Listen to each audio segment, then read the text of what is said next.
Hello, I'm Scott Wrighton and I serve as Decatur City Manager, and it's my pleasure to every week give you a little bit of an update about what's going on with the COVID crisis as well as other activities of the City of Decatur. I'm going to start, as I oftentimes have in the past, with a little bit of good news, bad news. First, the bad news. Since last week, the number of Illinois counties that are in the warning stage, that's sort of like stage 3 light, with some businesses having to close and others having to close early. The number of counties in that status has increased in Illinois from 14 to 20. The good news is that the list does not yet include Macon County, and 2 of the counties that were on the warning list last week have retreated to stage 4 due to aggressive actions that they have each taken to prevent the infection. So it can be done, and your efforts really do make a difference. Bad news. Macon County's rate of infections per 100,000 population has increased significantly since last week, and this is one of the key indicators that the state of Illinois uses to determine if a county goes to warning status. Good news, one of the other key indicators that the state uses, the positivity rate, has dropped in Macon County from 6.5% to 5.9% since last week. Nationwide, the U.S. continues to record about 43,000 new cases every single day, substantially above the previous highs that were recorded back in May. But even at 43,000 cases per day, this number is down by about 21% from earlier this month, earlier in August. Our part of the country, here in central Illinois, is judged by the CDC as being stable, with no big decreases but no big increases either compared to other parts of the country, which means that no one should sound the all clear alarm just yet. This remains a serious crisis, and the City of Decatur is still asking for your help. Here's one last piece of data, and it comes from The Economist magazine, a comparatively conservative journal amidst some of the other noisy mainstream media. The Economist magazine reported this week that a single American, you or I, wearing a mask for a single day could help avoid a fall in GDP, that's gross domestic product, of $56.14. Now let me talk a little bit more about that. So maybe you wear a mask and you social distance because it is required by where you're shopping or your employer. Or maybe you wear a mask just to protect your friends and loved ones. All of those are good reasons. Well, here's another good reason.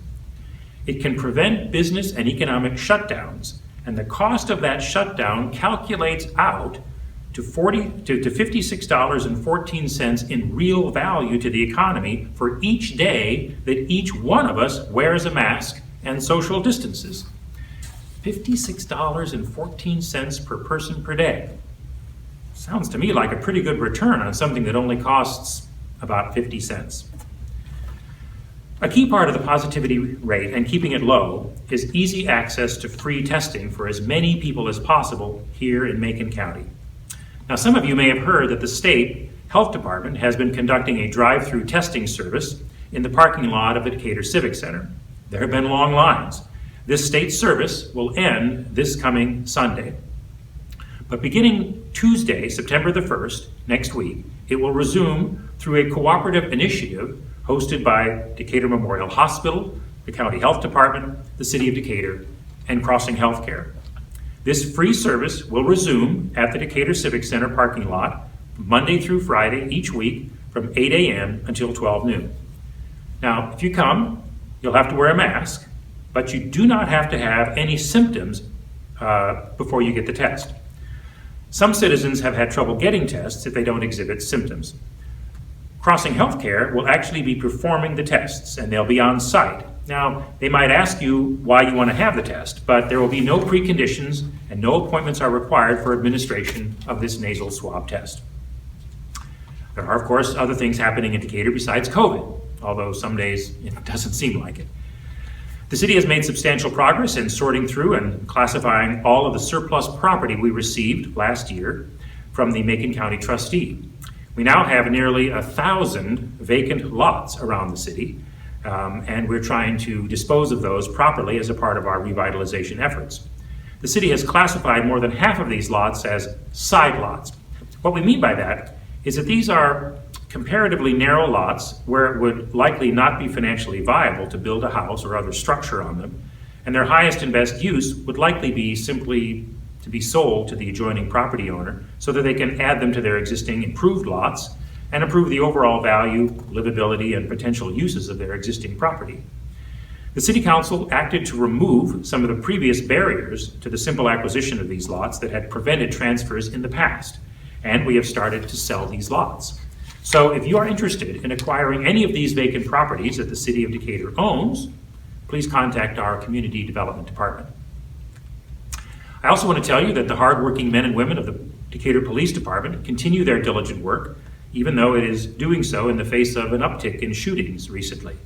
You should know that the Decatur Police Department has a good record of solving violent crimes when they get cooperation from witnesses, when critical information is provided to them from bystanders and evidence can be obtained from other sources. I have to tell you that we've had a little difficulty lately in getting some cooperation from people who might know what happened at these crime scenes or who might have access to other forms of critical evidence. The police need the help of the community members that they serve. So for those of you who have called in tips and provide leads, I thank you. I look forward to talking to you again next week, and I will close this session, as I have often done in the past, by simply saying thank you for what each of you do to help make Decatur better.